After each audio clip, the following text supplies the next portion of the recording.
Chapter 9. Julia has no story.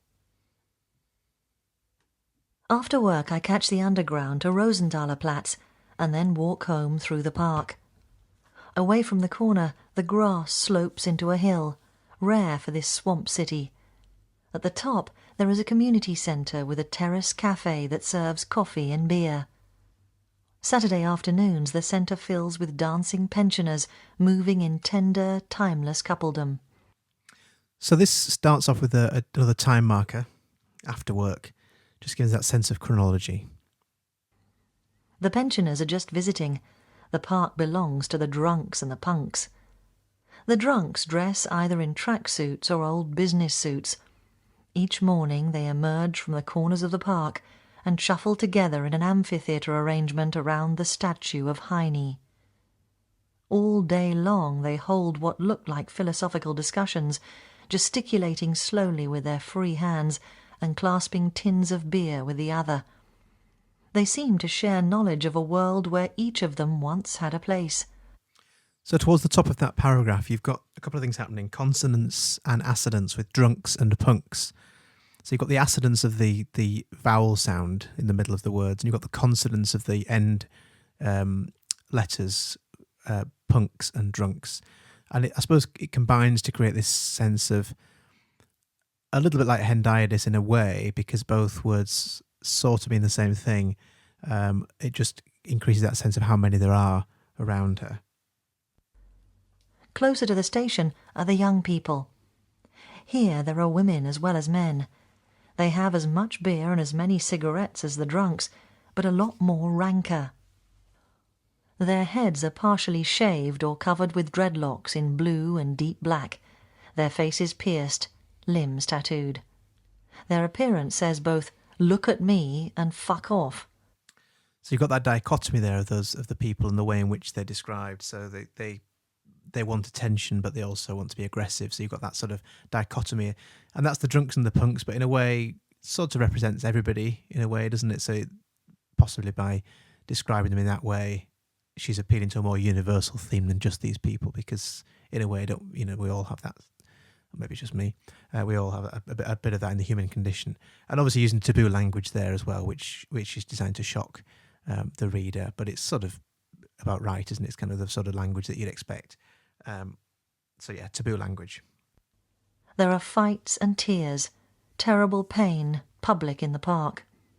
Sometimes they ask for money. Unlike the drunks who claim the benches and tram shelters, the young people sit or sleep on the ground, with only their dogs for warmth.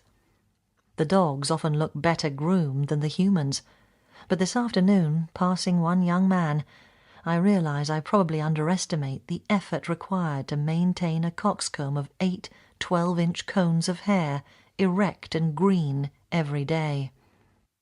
I mean, she's referring to a punk's Mohican hairstyle, I guess, isn't she there? But interesting that she sort of uses quite an archaic term to describe it, almost suggesting that she's out of place or out of touch with the world that she's inhabiting. So she could have referred to it as a Mohican, which that's the hairstyle it is, but she's referring to it as a coxcomb, which is a much more old-fashioned Shakespearean word, really, to refer to the sort of thing a jester or a clown or a fool might have worn, but also that sort of bit on top of a chicken's or cockerel's head, that sort of red bit that's up and down. So I suppose it's sort of, I mean, we know that Anna Funder likes to look at appearances, and here she's sort of making fun, I guess, in a way, because I don't think that's how you want to describe it. If you had a Mohican haircut, you wouldn't want to describe it as a coxcomb. It doesn't sound very, very flattering. So again, I suppose she's bringing it down. It's not very flattering description. It's almost bathos. It is bathos, really. It's bringing it down to be quite undermining of their personalities. My door is unlocked. Pushing it open, I can see through to the living room. It looks like a giant cat has pissed twice on the lino. So more taboo language there. We've not seen that much of taboo language, if any, so far in the books. But yet here we have two on the same page. Just sort of adds to that sense of the grotesque and how horrified she is by the baseness of not only the accommodation, but she's quite drawn, I think, to the baseness of humanity. And we've mentioned bodily fluids before, and she does seem to hone in on those at various points. Then I hear a sound I know instinctively from my childhood. Possums in the roof. Only the roof of this building is 4 stories higher. I turn around and there's a ladder set up against the wall in the hallway to the height of the mezzanine, about a metre under the ceiling. "Only me, only me," a muffled voice says. A small behind in army pants is backing out. "I came over to water the plants." Julia turns to me. "I thought I'd just get some of this old stuff while I was here." She passes me a bike pump like a relay baton and climbs down with a shoebox under one arm. "Old love letters," she says apologetically, and to my surprise she turns red. The blush begins at the neck and moves rapidly up to her yellow hair. This used to happen to me until some merciful God put an end to it, so I don't look but walk straight through to the kitchen. Now, this is something which is referred to in a few lines or over the page, so where it becomes an anaphoric reference. So here you've got, I suppose it becomes a cataleptic reference, the bit about the God, the merciful God, stopping her from blushing, and she blushes in a few moments. So it's kind of like a cataleptic reference, looking forward and foreshadowing something which happens very soon. Julia has started to use the plants as a reason to drop by, both as if she is saving me the trouble of watering them and by way of gentle rebuke.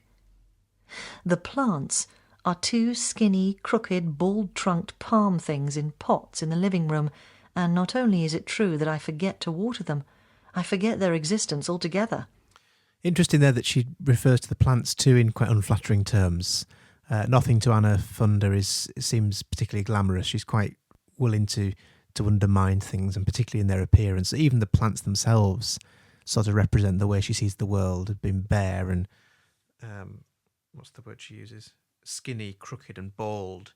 I mean, that's an interesting metaphor. Bald, trunked, sort of almost personifying the plants. I think in the way she sees people sometimes. It's very unflattering. Subconsciously, I've come to think of this apartment as some kind of closed and self-sustaining universe with its own laws of nature. It tolerates my presence, but demands as little interference from me as possible. I just keep to my tracks, bed to bath, window to desk. Julia comes through to the kitchen. Along with the army pants, she is wearing her usual assortment of black boots, black baggy jumpers, and a black scarf twisted like a dish rag around her neck. It's sort of anaphora, but I think it's easy just to refer to it as repetition here of black, and you've got the plosives there of baggy and black boots, black baggy, so lots of plosive B sounds. I suppose just for me it builds that picture of Julia as being quite utilitarian, perhaps echoing back to her background in East Germany in the Democratic Republic as being quite utilitarian and practical, I guess, in a way. So the sort of, and also I suppose with black there's the symbolism of being not in disguise is too strong, but sort of not having a real sense of identity, perhaps. Right now she is black, red and yellow, uncharacteristically patriotic in the colours of the German flag.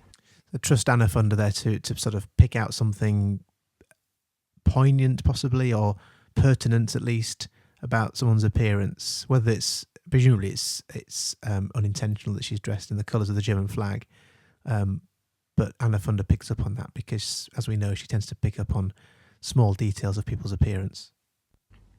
"Coffee?" I ask. "Love some. I ran out 2 days ago." I look at her and I know that under all those layers of black is a wiry body and a sharp, sharp mind. But there is something about Julia that breaks my heart. She has an honesty I have started to think of as East German, a transparent fairness with all things that leaves her so open.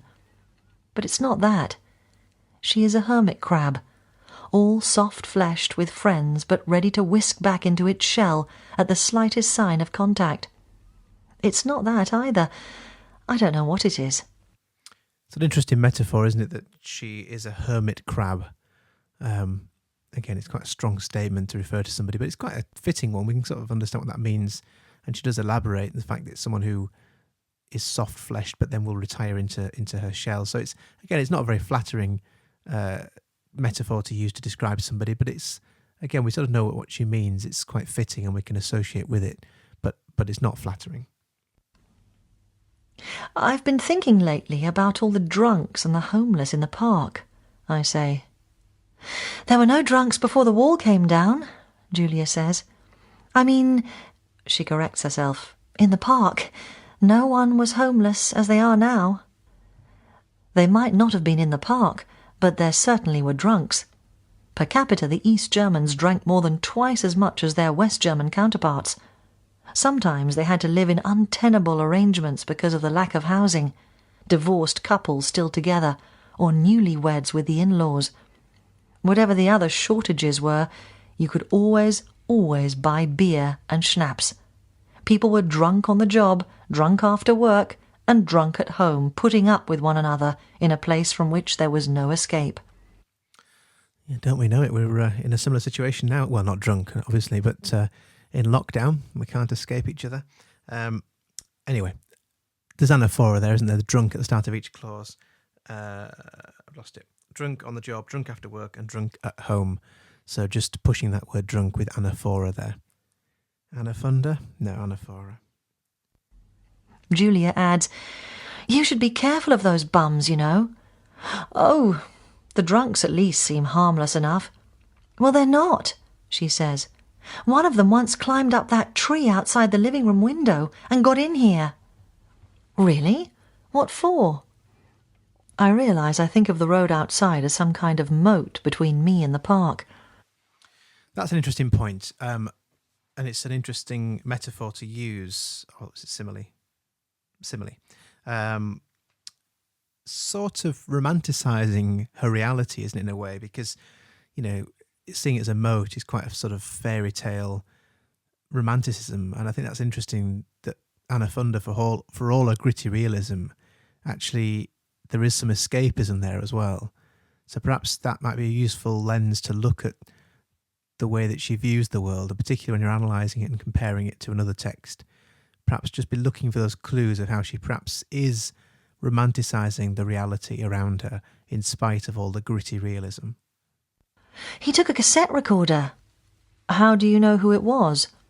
The neighbour said she saw him leaving the building, she says. You shouldn't leave those front windows open. I find it hard to picture one of the rubber-legged drunks making his way across the road and shimmying up the ash tree into here. So another metaphor there, rubber-legged drunks, and you know, it's typically unflattering. And she tends to describe, and she doesn't tend to describe the beautiful people in the world. She describes the people who are the oddities, the underdogs, the low status people in society, and she describes them and their describes their sort of flaws, I guess. So rubber-legged is quite a funny image, I guess, isn't it? Sort of very fitting for people who are drunk and can't walk very well. It's getting worse, I find, she says. I mean, not only that sort of thing, but just being on the street, you get harassed nearly every day. She flips a lank piece of hair off her face, and it flips back. Whatever and whoever they are, those drunks are not aggressive. Fueled by beer, they have reached another world where their potency, albeit limitless, is entirely imaginary. They have never done anything more than nod a greeting as I walk by. Perhaps Julia needs to be able to pin down aggressors, to know exactly who and where they could be, but I am willing to admit that I notice staring men on the street.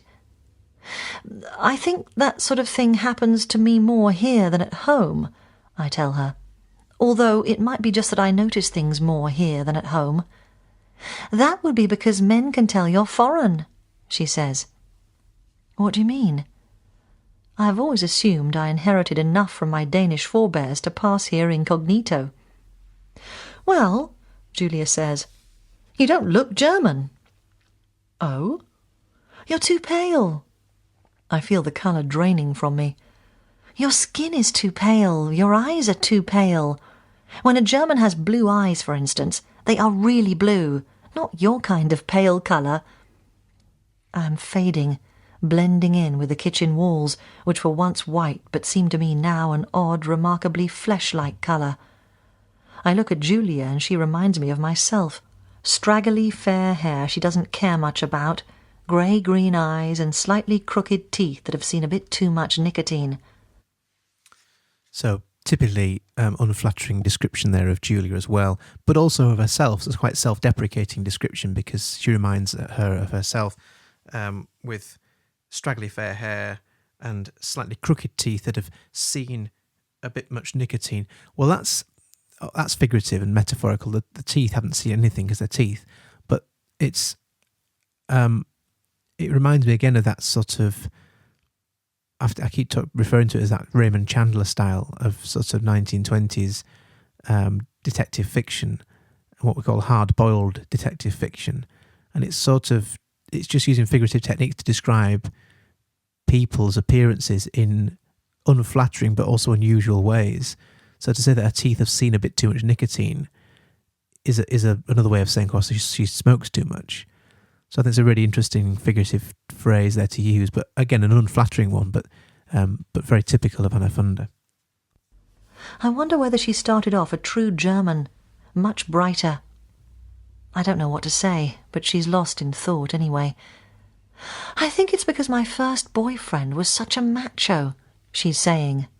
That might be one reason I react so strongly to harassment. I'm still gazing at her, wondering just how it is that we can have such wrong ideas of what we look like, our colour and shape and the space we take up in the world. Actually, Julia is chuckling. He was macho autentico. He was Italian. How on earth did you find an Italian boyfriend? This conversation is getting weirder. Julia could never have travelled in the non-socialist abroad, as the rest of the world was known, and there was no Italian immigration into the GDR. Involuntarily, an Italian boyfriend of my own flashes to mind. An ice cream vendor with a beautiful voice and a truck with bells. Sweet Mr. Whippy. Yeah. Strange technique here, isn't it? But it's familiar. She undermines herself with this. So we've got this beautiful voice, a truck with bells, which is slightly odd, but this triadic structure which ends with this with bathos at the end, sweet Mr. Whippy. And I guess you could even say that it's synecdoche because, of course, Mr. Whippy is the name of the ice cream, but it represents her relationship with this Italian boy. So you've got the synecdoche operating there. But it is bathos because it's quite undermining. It's, he's surely more than just a sort of soft scoop ice cream or whatever they call it. It's sort of the kind of ice cream that's not even really good ice cream. It's the Mr. Whippy stuff. It's kind of fake synthetic stuff. I don't know, you know what I mean? But it's not quality ice creams. It's sort of bathos, I think, in that sense. Although the sweet, that pre-modifier sweet, presumably does refer to the boyfriend as well as the taste of the ice cream. So there's that sort of play on words as well there. But just an interesting technique that even hearing somebody else's life, it makes her think of her own experiences and the undermining of her own story and her own past and history. So it's not just for other people, she's also quite self-deprecating too. Oh, long story, she mutters. She says, looking into her mug, having lived in both East and West without moving house, I think I can tell you that there's a difference between sexual stalking and stalking neat. She sits framed by the window onto the yard. The late afternoon light comes through her wisps of hair, illuminating them like live things around her head. In the yard, sparrows wheel and duck through the empty chestnut tree. The sky hangs pale and veined over the rooftops. Oh? I ask. Yes, for instance, when we were teenagers, the local lads would come by in summertime. My sisters and I would be on the balcony, sunbaking. They'd hoon up and down on their motorbikes. Sometimes they'd take their shirts off for us. There was nothing scary about it. But there was also a car, for the GDR an expensive car, a Russian Lada, that would sometimes come and crawl slowly along the street in front of our house. We lived in a detached house a bit outside the town, and there were no other houses around. The Lada had 2 men in it. That was creepy. Yes, I say. I've decided not to ask questions. I'm hoping Julia will not slip back inside her shell. Must have been different, though, if there were 4 of you. Some safety in numbers. So there's a reflectiveness even in the moment, or possibly added afterwards with hindsight, that Anna Funder sort of explains to us how she's speaking to Julia and how she decides to form her questions or comments, really, rather than questions, because she doesn't want to frighten Julia with questions. She's almost justifying the way in which she has this conversation with Julia, which very soon does turn into this stichomythia of very short, rapid, single-line dialogue. But we'll come to that in a sec. But just interesting how sort of self-aware and not self-critical, but certainly self-aware this writing is. And we have to wonder, don't we, how reliable the dialogue is, because she's not recording this, presumably. She's not making notes.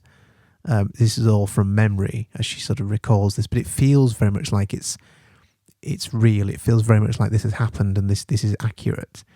But of course, we can't be certain of that. So there is some fictionalizing of the fact, I suspect, and just to be aware of that as we're reading through. That car, she says deliberately, was there for me. What? Long story. She takes a sip of coffee and is silent for a moment. It had to do with the Italian boyfriend, actually. So we're slipping here into quite a narrative, aren't we? Despite the chapter's title of Julia Has No Story, there is, and actually that's right, there is no story, but it feels like it's going somewhere. It feels like there is a story to be told here. And we can be forgiven for sort of slipping into almost reading it as fiction, and the way that she sits back and she sips her coffee and she's silent, and it's the Italian boyfriend. It all sounds quite romantic and figurative and fiction. It does feel like fiction, but of course we know it's not. But it's quite a nice escape from some of the gritty realism that we've had in some of the other chapters. So we're quite, as a reader, I think we're quite happy to go with the feeling of fiction here. The laws of love, I assume, like the laws of gravity, apply everywhere. We are back to boyfriends. Things can end so badly, she says. Not wrong there, I say, though I've been generally of the belief that the young heart is rubbery and unlikely to scar. It was funny, really, I guess. I ended it with my Italian boyfriend when we were on holiday in Hungary. Just thinking back to that rubbery mention there of the heart, is just an interesting point to make, that even when it comes to human anatomy, she's using these very strange adjectives such as rubbery, and the metaphor about scar, and obviously she means romantic scars and sort of heartbreak. Oh, sorry, it's just Teams popping up again. And it just refers to, it's just a throwaway comment really, but she means, of course, that young people can get over things more easily, and it's, people are quite resilient. But I just think it's interesting that even on an anatomical level, she's describing people in quite bizarre and farcical terms, as in the heart is rubbery, which is quite a sort of strange description for something so anatomical. That would have been one great holiday. She ignores me. But that wasn't the end of it at all. Never is, really, is it? No, she says. I mean something else. I ended up at the police. What? At least, I thought I was at the police. How? So here you've got that stichomythia as the conversation becomes more abrupt and, I suppose, more interrogative as Anna Funder can't stop herself from asking questions and probing more, and because ultimately Julia's story isn't going anywhere, so it sort of does need to be probed, and we can see that it won't really lead to any open answers from Julia. It sort of closes things down. So the stichomythia there is quite telling, because there's an awkwardness between the two of them that's starting to appear. Oh, long story, she says again. I'm realising this is a code for no story. So there's anaphora there again, or repetition at the very simple level. We've had long story, that phrase, 3 times now. And in a chapter which is about Julia having no story, this seems to be the case, that long story does mean that there isn't really a story. It's just sort of thoughts, really. Instead, she asks me about my trip to Leipzig.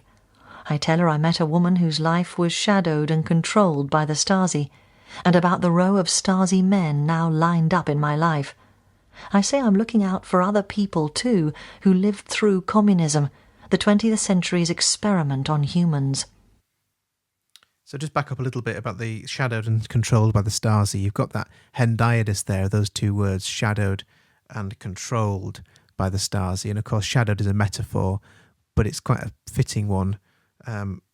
So together, the 2 words work together, because you've got the figurative description of shadowed, but then the very literal and real word of controlled, that verb controlled. So it emphasises the second word. It makes it much more real because it is a literal verb rather than a figurative verb.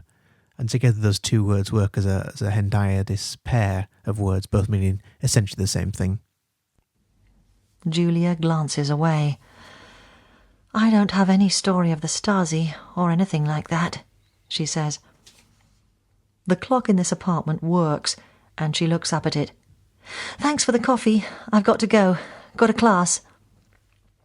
So all this speech, and you've got some elision here as well, and the fact that you've got minor sentences like got a class at the end, and it just adds that realism. I mean, who knows how accurate this dialogue is?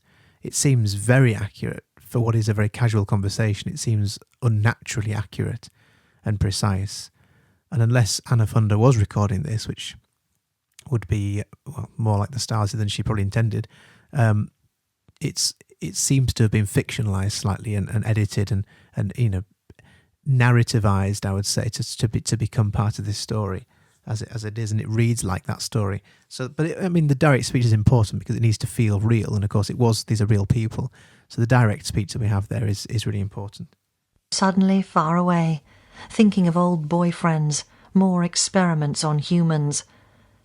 I remember the freedom of youth to mount exploratory expeditions into deeply inappropriate territory, the misjudged, the flaky, the devastatingly dim, the latent homosexual, the baby rock star who sang flat. More self-deprecating pre-modifiers and noun phrases here. This is referring to herself and her old experiences and experiments on humans.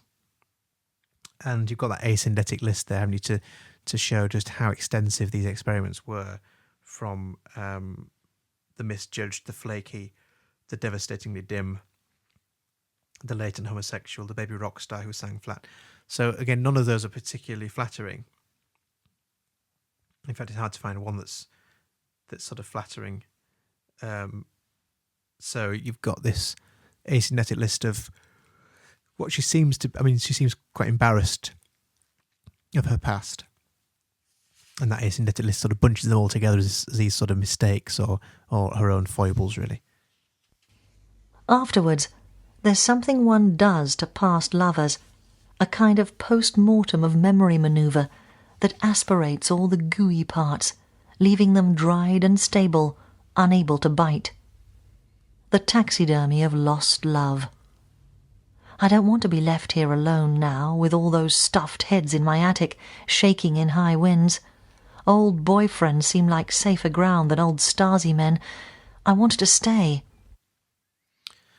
So there's an extended metaphor here of this taxidermy of lost love. What a way to describe past romantic experiences as a sort of taxidermy and post-mortem, this semantic field of death and sort of preserving the past. And I don't know, what's that word? Mummifying or...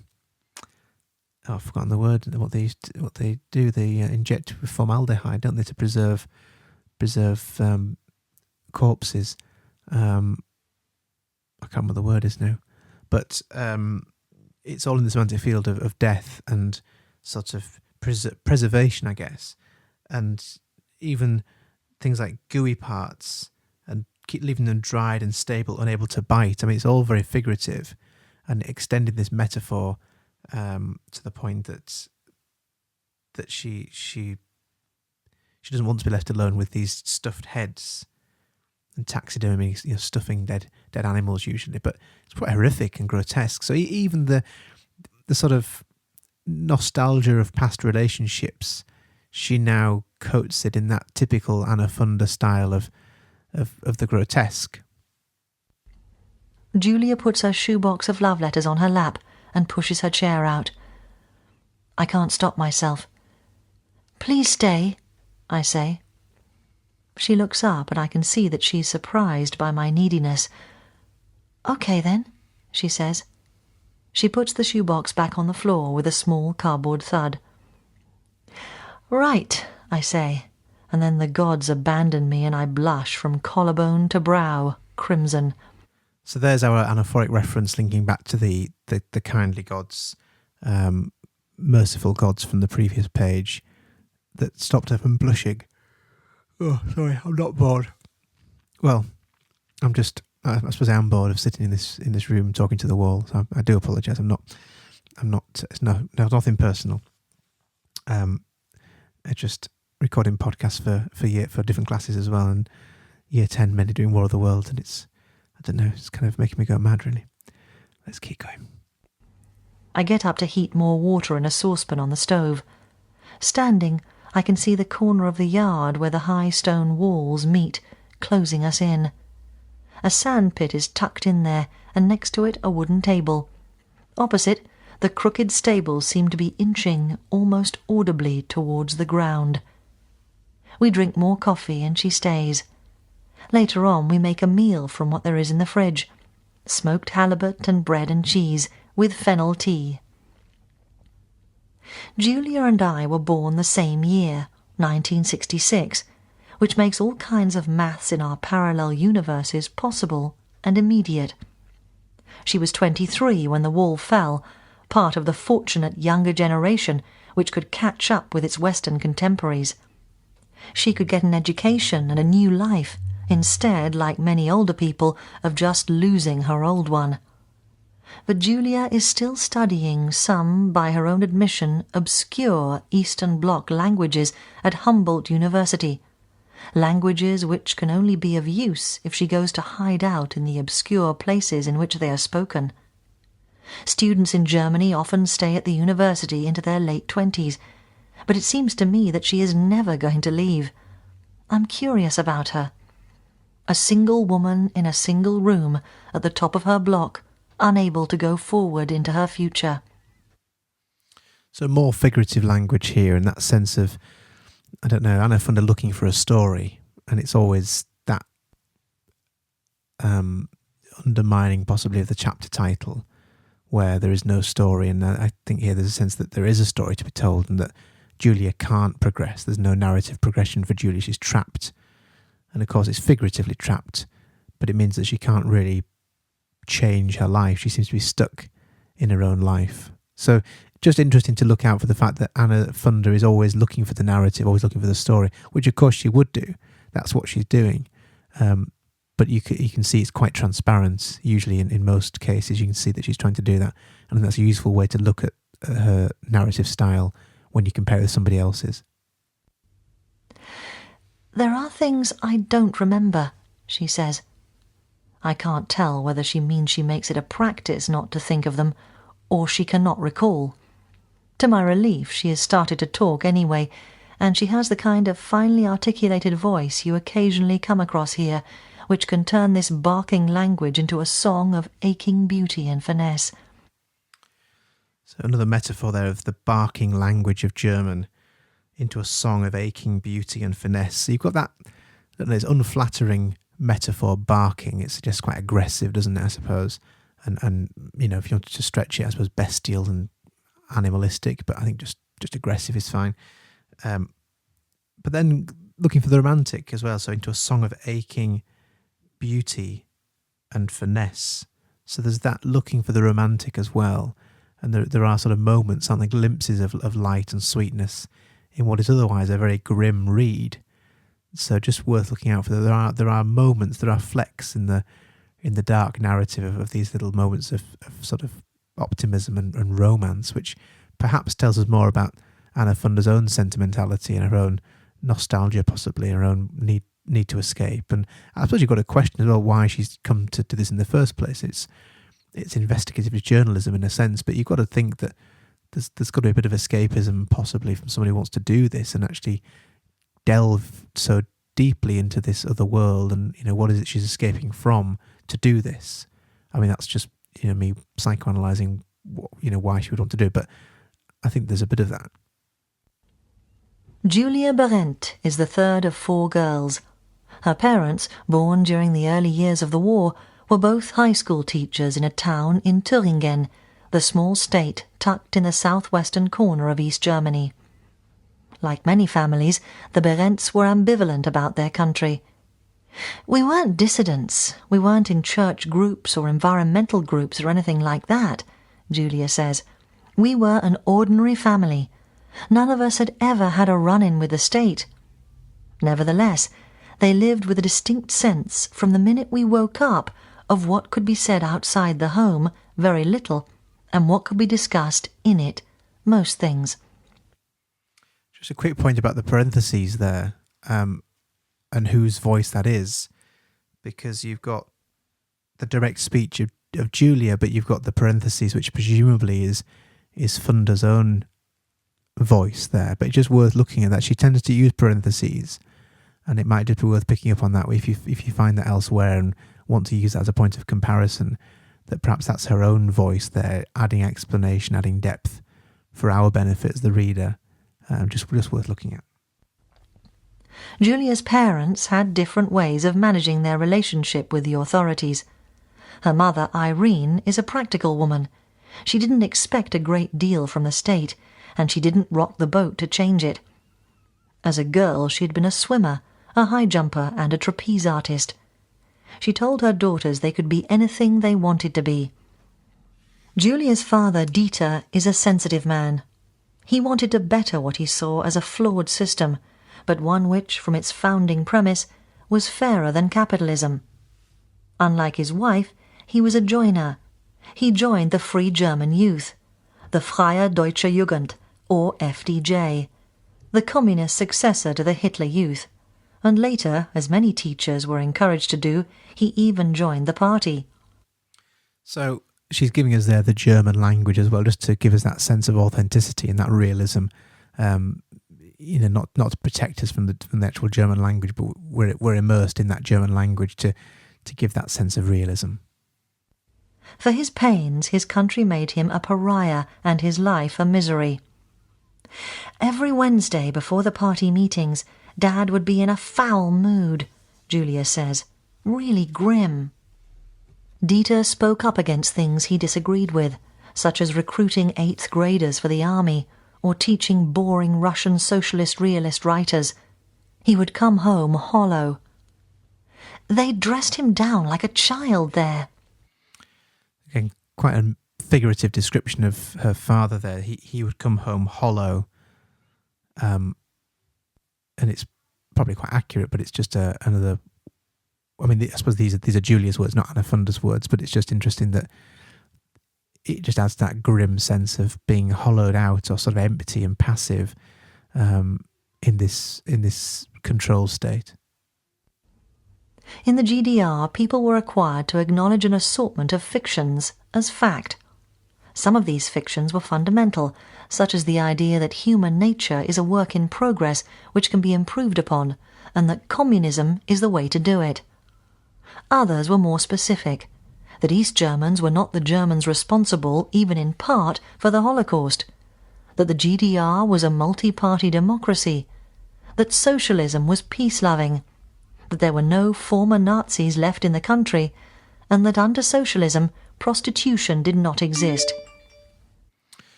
Sorry about the beeps and whistles and things. And my children in the background, it's their, I don't know, it's homeschool, so perhaps they're having a break, I'm not sure. So sorry if that's coming across on the microphone too loudly. What was I going to say? Oh yeah, that asyndetic list there of all the ways in which the state have tried to control the output and the way of thinking. So the East Germans were not the Germans responsible, even in part, for the Holocaust. The GDR was a multi-party democracy. Socialism was peace-loving, and no former Nazis left in the country. And that under socialism, prostitution did not exist. So that asyndetic list there, just to give a sense of how overwhelming and how wide-reaching their influence is. People hopefully withdrew into what they called internal emigration. They sheltered their secret inner lives in an attempt to keep something of themselves from the authorities. After 1989, Dieter retired from teaching as soon as he could. He was depressed and required medication. I think one could count him, too, as a victim of the regime, Julia says, living for so long in a relation of unspoken hostility, but outward compliance to the state had broken him. So just like hollow before, you've got that metaphor broken at this point now. So Dieter has been broken by the state. So another metaphor, but not a flattering one or not a positive one. Lately, a study has suggested that depressed people have a more accurate view of reality, though this accuracy is not worth a bean because it is depressing, and depressed people live shorter lives. Optimists and believers are happier and healthier in their unreal worlds.